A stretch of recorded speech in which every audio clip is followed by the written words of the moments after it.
Hi everyone, मैं रोहन यादव आप सभी का एक बार फिर से अपने यूट्यूब चैनल पर स्वागत करता हूं। जैसा कि आप सभी लोगों को पता है कि मैं अपने यूट्यूब चैनल पर समाज कार्य के संबंध में संपूर्ण जानकारी प्रोवाइड कराता हूं। और आज की जो हमारी ये क्लास है, एम्स मेडिकल सोशल वर्क के संबंध में आज की हमारी ये क्लास है।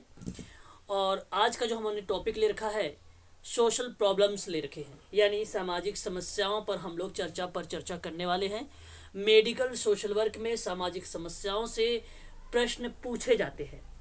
पहले शुरुआत में हम कुछ बेसिक अवधारणाओं पे बात करेंगे, फिर अंत में सामाजिक समस्याओं से संबंधित कुछ महत्वपूर्ण प्रश्नों पर भी चर्चा करने वाले हैं। सामाजिक समस्या बेसिकली अगर हम बात करें अर्थों के रूप में, तो इसको समझा कैसे जाए, ध्यान दीजिएगा आप सभी लोग।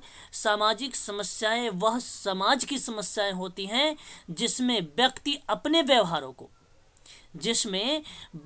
अपने व्यवहारों का समाज रूपी अनुसरण नहीं करता है और समाज विरोधी कार्य करता है, जिससे समाज में रहने वाले अन्य व्यक्तियों को कठिनाइयों का सामना करना पड़ता है, तो हम परिभाषा के रूप में उसे सामाजिक समस्या कहते हैं। याद रखिएगा कि जब व्यक्ति समाज द्वारा बनाए गए नियम कानून, देश के नियमों का उल्लंघन करता है और समाज के व्यवहारों के विरुद्ध कार्य करता है, तो सामाजिक समस्याएं उत्पन्न होती हैं। आपको अच्छे से मालूम होगा।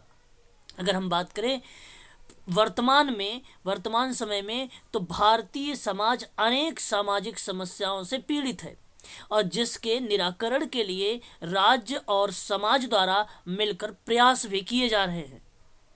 ठीक है, अब भारत में सामाजिक समस्याएं हैं कौन कौन सी, तो आप कह सकते हैं जनसंख्या विस्फोटक भी एक सामाजिक समस्या है, ध्यान देने वाली बात है। अगर हम बात करें निर्धनता भी एक सामाजिक समस्या है, बेरोजगारी एक सामाजिक समस्याएं हैं। तो ये बहुत सारी हैं, जैसे घुसपैठ हो गया, आतंकवाद हो गया, गरीबी हो गया, अशिक्षा, असमानता, बाल श्रमिक असंतोष, छात्र असंतोष, भ्रष्टाचार, नशाखोरी, जानलेवा बीमारी, दहेज प्रथा, बाल विवाह, भ्रूण बालिका हत्या, विवाह इत्यादि ऐसे सामाजिक समस्याएं हमें देखने को मिलती है।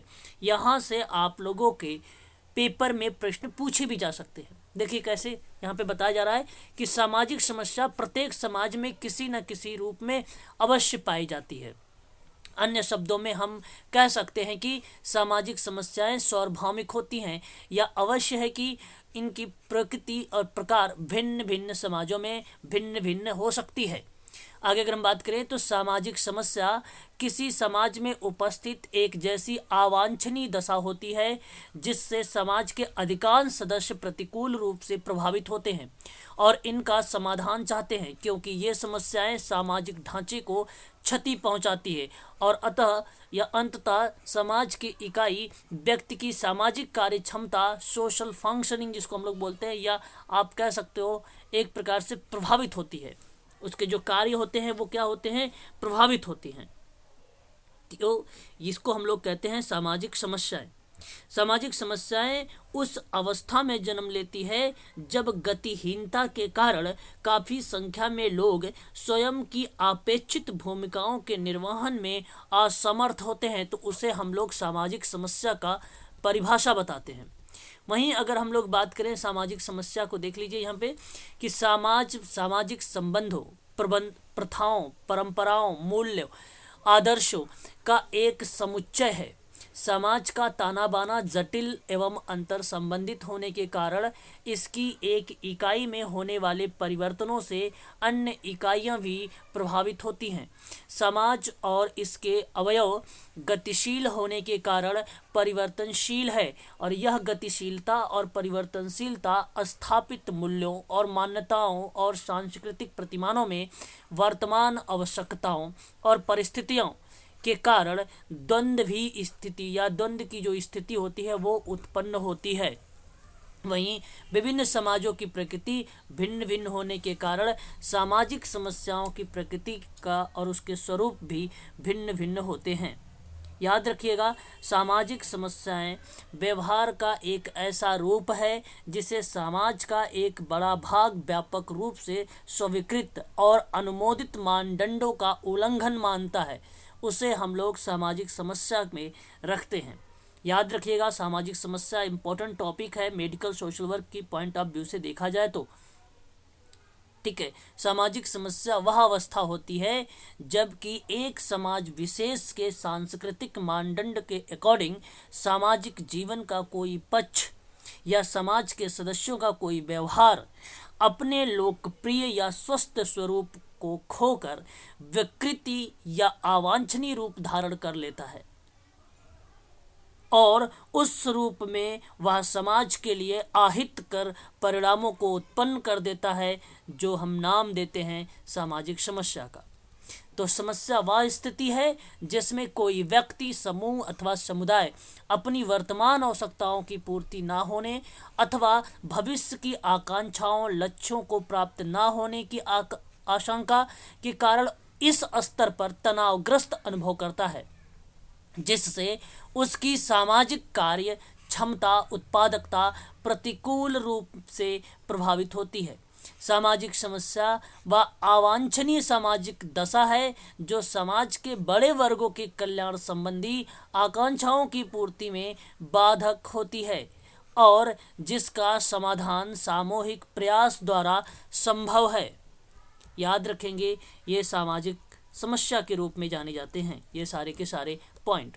वहीं आप लोग देख सकते हैं परिभाषाओं के रूप में, यदि मैं बात करूं वॉल्स एंड फर्के के बारे में, इन्होंने कहा है कि सामाजिक समस्या को सामाजिक आदर्श का विचलन माना गया है जो सामूहिक प्रयत्न से ही ठीक हो सकता है। ये परिभाषा वॉल्स एवं फर्के की है। वहीं बात करते हैं रेनहार्ट की परिभाषा, तो इन्होंने कहा है कि सामाजिक समस्या वह स्थिति है जिससे समाज का एक खंड या बड़ा भाग प्रभावित होता है, जिसके ऐसे हानिकारक परिणाम हो सकते हैं अथवा होते हैं जिनका सामूहिक रूप से समाधान संभव है। ये रेनहार्ट की परिभाषा है। वहीं आर के मर्टन की बात अगर हम लोग करें, जिसको हम लोग पॉल मर्टन है, ये आर के मर्टन नहीं है, ये पॉल मर्टन है। तो सामाजिक समस्या व्यवहार का वह ऐसे रूप हैं जिसे समाज का एक बड़ा भाग व्यापक रूप से स्वीकृत एवं अनुमोदित मानदंडों का उल्लंघन मानता है। या आप ये भी कह सकते हैं सामाजिक समस्या वह दशा है जो अनुचित रूप से एक बड़ी संख्या में व्यक्तियों के जीवन को प्रभावित करती है। जैसा कि आप लिखा हुआ है, आप देख रहे हैं, इसका मीनिंग बता रहा हूँ, और जिसके बारे में यह समझा जाता है कि सामूहिक प्रयत्नों के द्वारा इसमें सुधार किया जा सकता है। ठीक है, आगे अगर हम बात करें तो यहाँ पे नेक्स्ट पॉइंट हमारे सामने आता है सामाजिक समस्याओं की विशेषताओं पर बात होती है। तो सामाजिक समस्याओं की विशेषताएं क्या हो सकती हैं, आप यहाँ पे देख सकते हैं कि सभी सामाजिक समस्याएं आदर्श स्थिति में विचलन, ये बेसिकली उसकी विशेषता है। सभी सामाजिक समस्याएं की उत्पत्ति का कई समान आधार और सामाजिक समस्याएं मूल में सामाजिक होती हैं। सभी सामाजिक समस्याएं अंतर संबंधित होती हैं। सभी सामाजिक समस्याओं के परिणाम सामाजिक होते हैं, यानी कि वे समाज के सभी खंडों पर प्रभाव डालती है। सामाजिक समस्याओं का दायित्व सामाजिक है और उनके निवारण के लिए एक सामूहिक उपागम की आवश्यकता होती है। ये थी आपके सामने सामाजिक विशेषताएं, सामाजिक समस्या की विशेषताएं थी ये आप सबके लिए।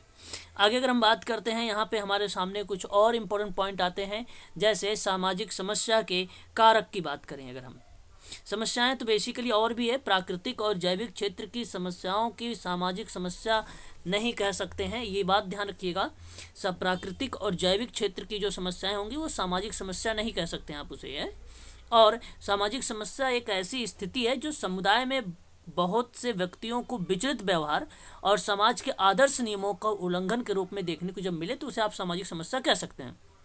और सामाजिक समस्या की प्रकृति जो होगी वो सामूहिक होती है और एक या एक से अधिक व्यक्तियों के आपसी दोषारोपण से उत्पन्न होने वाली जो बाधा होती है उससे ही हम सामाजिक समस्या का रूप दे सकते हैं, ये बात ध्यान रखिएगा।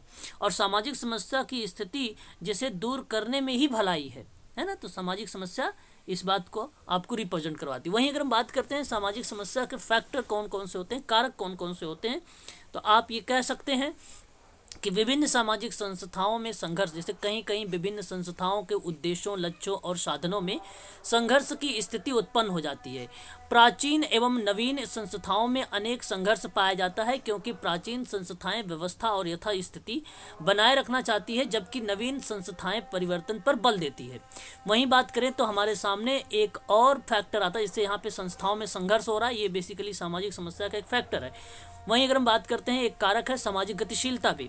तो सामाजिक गतिशीलता क्या, इसके कारण व्यक्ति को नवीन परिस्थितियों में प्रचलित मूल्य, मान्यता, प्रथा, परंपरा और प्रतिमानों में संघर्ष करना पड़ता है और वह विचलित व्यवहार करना पड़ता है। तो ये भी सामाजिक गतिशीलता बताती है, जो एक फैक्टर है सामाजिक समस्या का। वहीं बात करते हैं व्यक्तिवाद को लेकर, तो वर्तमान भौतिकवादियों में व्यक्ति अपनी आकांक्षाओं और आवश्यकताओं की पूर्ति हेतु स्थापित और मान्यता प्राप्त साधनों का प्रयोग न करके सामाजिक समस्या उत्पन्न कर देता है, तो वो बेसिकली सामाजिक समस्या का एक कारक बन जाता है, तो उसको नाम दिया जाता है व्यक्तिवाद। वहीं बात करते हैं व्याधिकीय स्थिति को लेकर, तो ये व्यक्ति विचलन को स्थिति को बताती है, वैधाकीय स्थिति। तो ये प्रश्न आप लोगों से फैक्ट के रूप में भी पूछा जा सकता है, इसको इंपॉर्टेंट रखिएगा। ये वैयक्तिक विचलन होती है, ठीक है। व्याधिकीय स्थिति क्या होती है, वैयक्तिक विचलन होती है। वहीं अगर हम बात करते हैं तो हमारे सामने एक और आता है, सामने सारांश यहाँ पे आ गया, ठीक है। सामाजिक समस्या अपनी प्रकृति में सामाजिक और सार्वभौमिक होती है और यह सामाजिक संगठन और सामाजिक कार्य क्षमता का प्रतिकूल रूप से प्रभावित होती है। तो सामाजिक समस्याओं का समाधान सामूहिक प्रयास द्वारा संभव होता है और सामाजिक समस्याओं की उत्पत्ति, मूल कारकों और सामाजिक गतिशीलता, सामूहिक और सांस्कृतिक दबाव में कमी और व्यक्तिगत स्वार्थ की भावना में वृद्धि महत्वपूर्ण है। तो ये बेसिकली एक सारांश था, समरी था, ये चीज़ें आपने देखा यहाँ पे। और आगे अगर हम बात करते हैं तो कुछ किताबों के बारे में बात कर लेते हैं। जैसे राम आहूजा की बात किया जाए तो इनकी किताब आई थी सामाजिक समस्या को लेकर 2018 में, ये आप लोग ध्यान रखिएगा। मेडिकल सोशल वर्क में एम्स में पूछा जा सकता है आप लोगों से, ठीक है।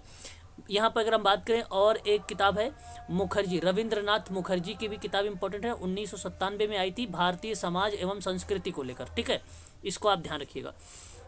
वहीं अगर हम बात करते हैं और भी कुछ किताब हैं, जैसे ठीक है, तो ये चीज़ें हैं, बाकी वही किताबें रिपीट हो गई हैं इस स्लाइड में, ठीक है। तो इसको आप सभी लोग ध्यान रखिएगा, काफ़ी इंपॉर्टेंट टॉपिक था ये सामाजिक समस्याओं को लेकर। अब हम लोग कुछ प्रश्न करते हैं, ठीक है ना। याद रखिएगा कि भारत में जो सामाजिक समस्याएं हैं, जैसे कि भारत में अगर आप लोगों से पूछा जाएगा तो आप इसको नोट कर लीजिएगा कि एक जाति व्यवस्था होती है। ये बेसिकली क्या है, एक भारत की सामाजिक समस्या। जाति व्यवस्था क्या होता है, मैं आपको बता दूं कि जाति आधारित भेदभाव ने बहुत बार हिंसा को भी भड़काया है। तो जाति व्यवस्था हमारे देश में प्रजातंत्र की कार्यप्रणाली में भी बाधा डाल सकती है, इसलिए जाति व्यवस्था भी एक प्रकार की समस्या है भारत की। वहीं बात करें लिंग भेद को लेकर, लिंग भेद भी भारत की सामाजिक समस्या है। तो भारत में अनेक महिलाओं के साथ अनेक क्षेत्रों में, जैसे स्वास्थ्य, शिक्षा, नियुक्ति आदि में भेदभाव किया जाता है। लड़कियों के सिर पर दहेज का भारी बोझ भी होता है और उन्हें विवाह के बाद अपने माता पिता के घर को छोड़कर जाना पड़ता है। बहुत से गर्भस्थ बालिका शिशु का गर्भपात करवा दिया जाता है, त्याग दिया जाता है, जानबूझकर उनकी परवाह नहीं किया जाता है और उन्हें पूरा भोजन भी नहीं दिया जाता है, क्योंकि वे बालिकाएं हैं। तो बेसिकली लिंग भेद भी एक प्रकार का यहाँ पे भारत में जो है भारत में समस्या है, ठीक है। अगर हम बात करें दहेज व्यवस्था को लेकर, तो आप दहेज व्यवस्था भी एक प्रकार की भारत की समस्या है, आप मेंशन कर सकते हैं। हमारे समाज में सबसे बड़ी कुप्रथा दहेज प्रथा है और जिसने हमारी संस्कृति को प्रभावित किया है। मैं आपको बताऊं, स्वतंत्र भारत में दहेज प्रथा के विरुद्ध भारत सरकार ने दहेज प्रतिबंध अधिनियम लाया था 1961 में, 1961 में, और कानूनी धारा भी बनाई है। तो दहेज का लेना और देना दोनों ही कानून के द्वारा निर्दिष्ट है और दंडनीय अपराध भी माना जाता है। और यह प्रथा हमारी संस्कृति में इस प्रकार घर कर गई है कि यह खुलेआम चल रही है इस समय। तो ग्रामीण और शहरी लोग खुलेआम इसका उल्लंघन करते हैं। इससे न केवल दहेज हत्याएं भी की जाती हैं, बल्कि ज़्यादातर इसी के कारण मारपीट इत्यादि भी देखने को मिलती है। और महिलाओं को मानसिक शारीरिक यातना, जिसको आप कह रहे हैं, यातना का मतलब होता है एक प्रकार से उनको यातना देना। इस बुराई से समाज को मुक्त कराना भी आज के लिए अत्यंत आवश्यक है, मेडिकल सोशल वर्कर के लिए। वहीं अगर हम बात करते हैं तो एक है मादक द्रव्य, ध्यान रखिएगा, मादक द्रव्यों का दुरुपयोग, या आप ये कह लीजिए कि दुष्प्रयोग कह सकते हैं, या आप व्यसन भी कह सकते हैं, ठीक है ना। आप यह कह सकते हैं कि नियमित रूप से हानिकारक द्रव्य जैसे शराब, नशीली पेय, तंबाकू, बीड़ी या सिगरेट, ड्रग्स आदि का सेवन निर्धारित चिकित्सा के उद्देश्य के अतिरिक्त व्यसन कहलाता है। जैसे जैसे मादक द्रव्यों या मादक पदार्थों की संख्या बढ़ती जाती है तो अधिक से अधिक लोग, विशेषकर युवा वर्ग के, व्यसनी होते चले जाते हैं, है ना। तो आप यहाँ पर मादक द्रव्यों का दुष्प्रयोग या व्यसन या लत, आप ये कह सकते हैं कि भारत में ये समस्या है। सांप्रदायिकता भी एक प्रकार की क्या है, सांप्रदायिकता भी एक प्रकार की भारत की समस्या है। तो भारत विभिन्न धार्मिक अवस्थाओं का एक देश है। भारत में हिंदू, मुस्लिम, सिख, ईसाई, पारसी आदि विभिन्न समुदाय के लोग रहते हैं, और एक समुदाय का दूसरे समुदाय के प्रति आक्रामक व्यवहार तनाव पैदा करता है और दो धार्मिक समुदायों में टकराव उत्पन्न हो जाता है। ऐसे में सांप्रदायिकता भी भारत के लिए एक समस्या है। वहीं बात करें वृद्ध जनों की समस्या को लेकर, काफ़ी इंपॉर्टेंट चीज़ें हैं जिसकी अगर हम बात करें वृद्ध जनों को लेकर, ये इम्पोर्टेंट टॉपिक भी है मेडिकल सोशल वर्क के लिए। तो संसार की बढ़ती जो आबादी है वृद्ध, एक बूढ़ी हो रही है। आप ये कहिए कि विश्व स्तर पर अगर मैं आप लोगों से बात करूं तो 1950 में 8% वृद्ध व्यक्ति थे। 2000 में अगर मैं बात करूं आप लोगों से तो 10% थे, और यही 2050 तक एक अनुमान लगाया जाता है कि वृद्धजनों की जो संख्या होगी बढ़कर वो कितनी हो जाएगी, 21% हो जाएगी, है ना। तो ये 3 डेटा है, 2000 का डेटा और 1950 का है, और उसके बाद 2050 का है, ठीक है। तो ये चीज़ें आप लोग को ध्यान रखना है। अगर अभी हम बात करें 2022 का, तो इसमें लगभग 137 मिलियन बताया जाता है, 137 मिलियन बताया जाता है कि 60 वर्ष या इससे ज़्यादा वाले व्यक्ति हैं, ठीक है। वहीं अगर हम बात करते हैं और भी सामाजिक समस्याओं को लेकर, तो जैसे गरीबी और बेरोजगारी की समस्या। तो बेरोजगारी वह स्थिति है जब एक सुयोग्य स्वस्थ मनुष्य जो काम करना चाहता है परंतु जीविकापार्जन के लिए काम नहीं ढूंढ पाता है। तो क्षेत्र में भारत का एक बड़ा देश है क्षेत्रफल में, तो यह विश्व के संपूर्ण क्षेत्रफल का प्राय 2.4% है। पर क्या आप जानते हैं कि विश्व की कितने प्रतिशत जनसंख्या यहाँ निवास करती है? तो आपको पता होना चाहिए इसके बारे में। 2011 के जनगणना के अकॉर्डिंग भारत की जनसंख्या लगभग 121 करोड़ है ना, 121 करोड़ है। तो इतनी बड़ी जनसंख्या के साथ अभी अगर हम वर्तमान की बात आज करें तो लगभग 140 करोड़ जनसंख्या बताई जाती है। और आपको मैं बता दूं कि ये समस्याएं जो है बेरोजगारी, महंगाई, गरीबी और कीमतों में वृद्धि, हमारी जनता का एक बहुत बड़ा वर्ग गरीबी रेखा के नीचे रह रहा है ना। भीख मांगना भी एक प्रकार से अगर हम बात करें, जैसे बाज़ार में, रेलवे स्टेशन, हॉस्पिटल, मंदिर, यहाँ तक कि चौराहे पर भी आप कुछ लोगों को अपनी खुली हथेली फैलाए आपके पास आते हुए दिखाई देंगे, और ये खाना या पैसा मांगते हैं। हम गालियों में कई बच्चों को भी भीख मांगते देखे हैं। भारत में भीख मांगना एक प्रमुख सामाजिक समस्या है। तो भीख का प्रधान कारण जो है गरीबी और बेरोजगारी है। तो आजकल हमारे समाज में कुछ लोग गिरोह बनाकर सुनिश्चित या सुनियोजित ढंग से भीख मंगवाने का धंधा भी कर रहे हैं। फिर भी भीख मांगना एक सामाजिक अभिशाप है जिसे देश में समाप्त करना आवश्यक है। यदि आपको सड़क पर या कहीं पर भी भिखारी दिखे तो उनको बताएं कि यह कानूनन दंडनीय अपराध है, और यह नियम भीख लेना और भीख देने वाले दोनों पर भी लागू होता है। इसको आप सभी लोग ध्यान रखेंगे।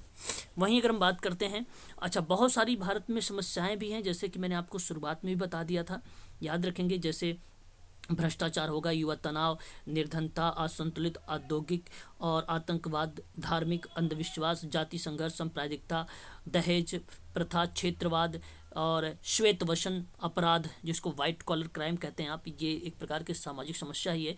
प्रजातिवाद, जातिवाद, जनसंख्या वृद्धि, आर्थिक शोषण, बाल श्रम, बेरोजगारी, निर्धनता, आत्महत्या, भिक्षावृत्ति, मद्यपान, नशीले पदार्थों का सेवन, बंधुआ श्रमिक संप्रदाय, अस्पृश्यता, वैश्यावृत्ति, तलाक, अपराध इत्यादि बहुत सारी ऐसी समस्याएं हैं ठीक है, आप सभी लोग इसको जो है ध्यान में रखेंगे। अब हम लोग थोड़ा सा बात करेंगे सामाजिक समस्याओं को लेकर कुछ महत्वपूर्ण प्रश्नों पर।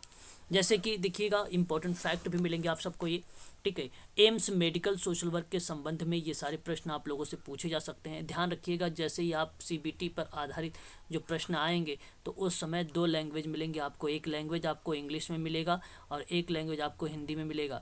यदि आप हिंदी का चुनाव करेंगे तो आपको सारा ही हिंदी रहेगा, आप इंग्लिश में नहीं देख सकते हैं, ठीक है।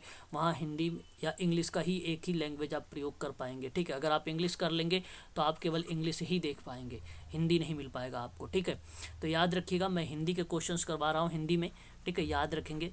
आगे बात करते हैं क्वेश्चनों पर। देखिए, कह रहा है कि निम्नांकित में से किस एक लेखक ने विषमता को एक सामाजिक तथ्य के रूप में स्पष्ट किया है।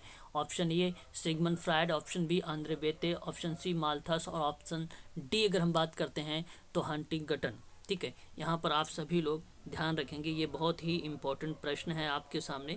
जरा इस प्रश्न का आप सभी लोग मुझे कमेंट भी करिएगा और अंत में बताइएगा कि आप सबके कुल कितने प्रश्न जो है सही हुए हैं। तो यहाँ पर मैं आपको बता दूं, ऑप्शन आपका बी करेक्ट माना जाएगा, आंद्रे बेतेई, ठीक है। यहाँ पे इन्होंने कहा है कि विषमता को एक सामाजिक तथ्य के रूप में स्पष्ट हुआ है, ठीक है। वहीं बात करते हैं सामाजिक विषमता की प्रकृति में समय के साथ परिवर्तन नहीं होता है। यह कथन सत्य है या असत्य है, विषादपूर्ण है या कुछ नहीं कहा जा सकता है। क्वेश्चन नंबर 2 का तो मैं आपको बताऊं, यह कथन असत्य है, ठीक है। सामाजिक विषमता की प्रकृति में समय के साथ परिवर्तन नहीं होता है, तो यह असत्य कथन माना जाएगा। वहीं बात करते हैं निम्नांकित में से किस समाजशास्त्री ने भारतीय समाज की मौलिक और स्वभावगत रूप से एक विषमता पूर्वक समाज कहा है। आपके सामने 4 ऑप्शन है, यहाँ पे जो सही जवाब माना जाएगा ऑप्शन नंबर पहला लुई ड्यूमा माना जाएगा। ऑप्शन नंबर पहला यहाँ पे कथन सही माना जाएगा। निम्नलिखित कथन में रिक्त स्थान की पूर्ति करना है आपको, वह कौन सा विकल्प सही होगा। कथन कह रहा है कि भारत में जातिगत असमानता एक डैश समस्या है, तो आपको बताना है क्या समस्या है। यहाँ पर ऑप्शन में अगर मैं आपसे बात करूँ तो संरचनात्मक समस्या है। ऑप्शन नंबर सी आपका यहाँ पे करेक्ट हो जाएगा। वहीं बात करते हैं हम लोग, निम्नलिखित में से कौन सी दशा जातिगत असमानता को अभिव्यक्त करती है। कौन सी समस्या अभिव्यक्त करती है, तो इसका सही जवाब हो जाएगा कि जन्म पर आधारित स्तरीकरण भी है, परंपरागत व्यवसाय भी है, अंतर्विवाह भी है। इसलिए आप यहाँ पे कह सकते हैं सभी की सभी यहाँ पे जो है जातिगत असमानता को अभिव्यक्त कर रही है, ठीक है ना। क्वेश्चन नंबर 5 का ऑप्शन नंबर जो डी रहेगा यही सही रहेगा। आगे बढ़ेंगे, नेक्स्ट सवाल लेंगे। क्वेश्चन नंबर हमारे सामने 6 आ रहा है।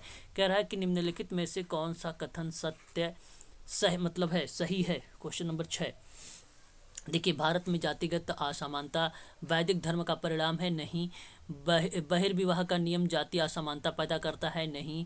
मध्यकालीन न्याय व्यवस्था जाति विभेद पर आधारित थी, बिल्कुल। ऑप्शन नंबर जो 6 है, क्वेश्चन नंबर जो 6 है, ऑप्शन नंबर सी यानी सा वाला आपका स्टेटमेंट सही माना जाएगा। वहीं बात करते हैं क्वेश्चन नंबर 7 में, भारत में लैंगिक असमानता जातिगत असमानताओं का एक प्रमुख कारण रहा है। यह कथन सत्य मानोगे या असत्य मानोगे, तो मैं आपको बताऊंगा कि यह कथन आप लोग असत्य मानिएगा। क्वेश्चन नंबर 8 में कहता है निम्नांकित में से कौन सी एक दशा वर्तमान भारतीय समाज में जाति व्यवस्था या जातीय संबंधी असमानता का परिणाम है। क्वेश्चन नंबर 8 का जो सही जवाब माना जाएगा अंतरजातीय तनाव माना जाएगा। ऑप्शन नंबर पहला ही करेक्ट रहेगा।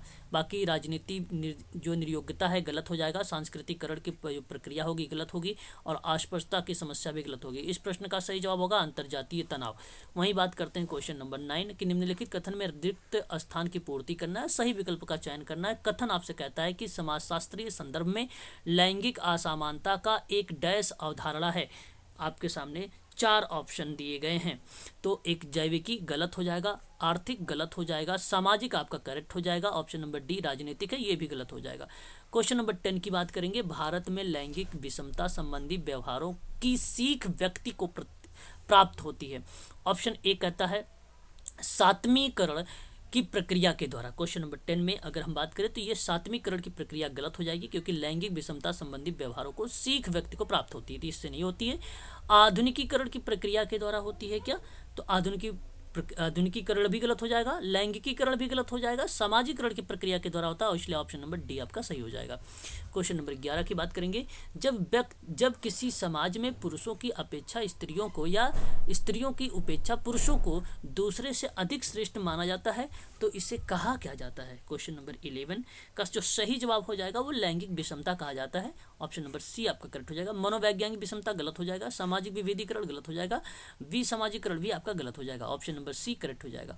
नीचे दिए गए वक्तव्य कथन कारण के रूप में दिए गए हैं, कूट आपको दिए गए संबंध में सही उत्तर का चयन करना होगा। कथन आपसे क्या कह रहा है, कारण क्या कह रहा है, इनके बारे में जानने का हम लोग प्रयास करते हैं।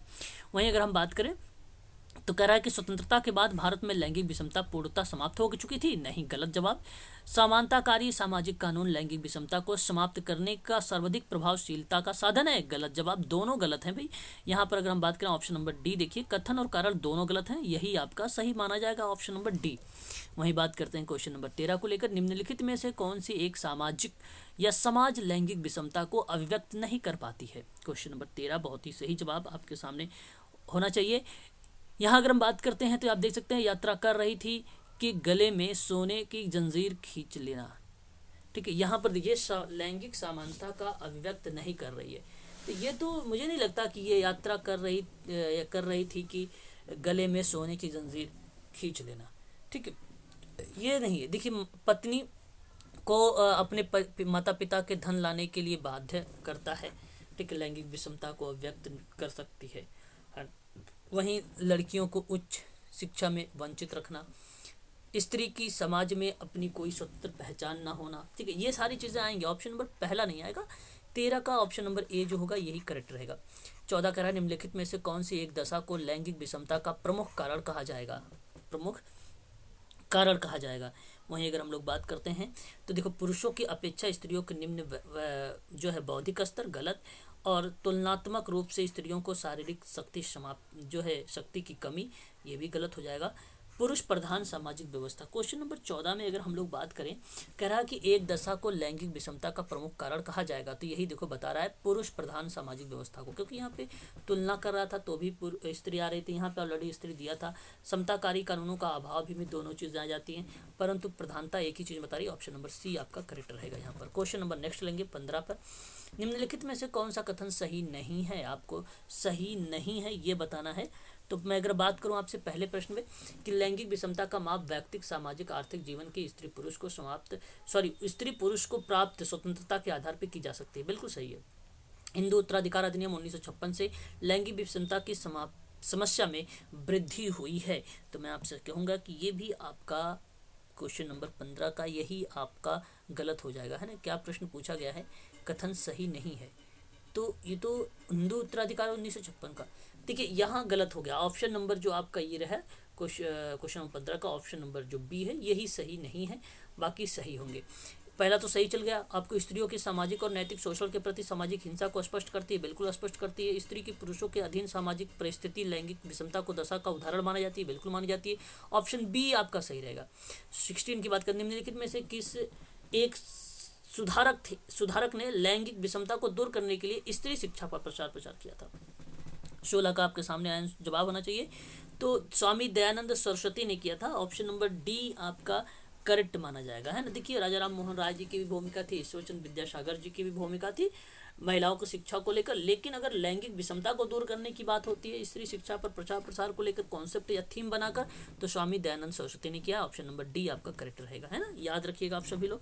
वहीं अगर हम बात करते हैं तो कहता है नेक्स्ट सवाल 17 में कि हिंदू विधवाओं के पुनर्विवाह अधिकार देने वाला कानून सर्वप्रथम पारित हुआ था, तो 1856 में हुआ था। पहला ही ऑप्शन सही हो जाएगा।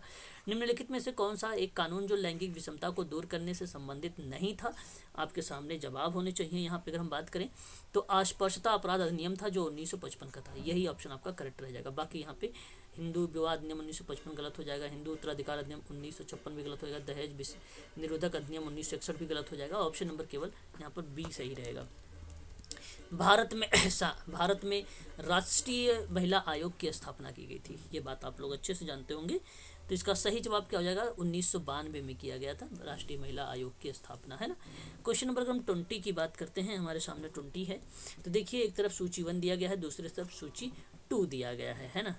आपको ध्यान देना है। यहाँ पे अगर हम बात करें विशेष विवाह अधिनियम जो एक्ट है, ये जो 1954 में लाया गया था, ठीक है। तो मैं आप सबसे कहूँगा कि यहाँ बिना दहेज के अंतर जातीय और अंतरधार्मिक विवाह का अधिकार को बताता है, यही ऑप्शन सही हो। जहाँ पे पहले का 4 मिल जाए वही आपका सही हो जाएगा। ऑप्शन नंबर जो बी दिया गया है यही करेक्ट हो जाएगा। देख भी लेते हैं हिंदू विवाह अधिनियम 1955 में क्या कहा गया है। तो विवाह विच्छेद का अधिकार बताया गया है, सही है। हिंदू उत्तराधिकार अधिनियम 1956 की क्या परिभाषा बन सकती है। तो स्त्रियों द्वारा स्वयं अर्जित संपत्ति और पूर्ण अधिकार की बात होता है। दहेज निरोधक अधिनियम जो 1961 में आया था, 1961 में, उसकी बात करें तो सामाजिक एवं आर्थिक शोषण के विरुद्ध का अधिकार को बताता है, ठीक है। तो यहाँ पे ऑप्शन नंबर जो बी दिया गया है यही आपका करेक्ट माना जाएगा। यहाँ पे देखिए इसका जो है आप लोगों को वस्तुनिष्ठ प्रश्नों का जो है उत्तर भी यहाँ पे दिया गया है, आप इसको चेक भी कर सकते हैं। इसकी जो पीडीएफ है आप लोगों को टेलीग्राम पर दे दी जाएगी, ठीक है। तो मेडिकल सोशल वर्क के संबंध में ये आज के कुछ महत्वपूर्ण टॉपिक थे। और भी मैंने कुछ प्रश्न लिए हैं, इन प्रश्नों पर भी मैं आप लोगों से आने वाले समय पर चर्चा करूँगा कि कौन कौन सी चीज़ें हमें देखने को मिल सकती है ना। आने वाले टाइम में हम इन प्रश्नों पर सही तरीके से व्याख्या भी, इस पे चर्चा पर चर्चा भी करेंगे, ठीक है। इम्पोर्टेंट होंगे ये medical social work point of view से अगर देखा जाए तो सामाजिक समस्या से एग्ज़ाम में प्रश्न आप लोगों से पूछे जा सकते हैं। उन्हीं के संबंध में ये कुछ प्रश्न हैं। इन प्रश्नों पर कल मैं आप लोगों से चर्चा पर चर्चा करूँगा, ठीक है। आज के लिए बस इतना ही है, ठीक है। यदि आप एम्स मेडिकल सोशल वर्क की अगर ऑनलाइन क्लास लेना चाहते हैं तो 3500 रुपये में आपको हिंदी और इंग्लिश दोनों में आपको नोट्स प्रोवाइड किए जा रहे हैं। मॉक टेस्ट भी आपको हिंदी और इंग्लिश में प्रोवाइड किए जा रहे हैं, ठीक है। अगर आप यूजीसी नेट सोशल वर्क की क्लास लेना चाहते हैं जिसकी 5000 फीस रखी गई है, 2 किस्तों में आपको जमा करनी है 2500 रुपये करके। अधिक जानकारी के लिए आप 8506031308 पर व्हाट्सएप और कॉल करके आप संपूर्ण जानकारी प्राप्त कर सकते हैं, ठीक है। आज के लिए बस इतना ही।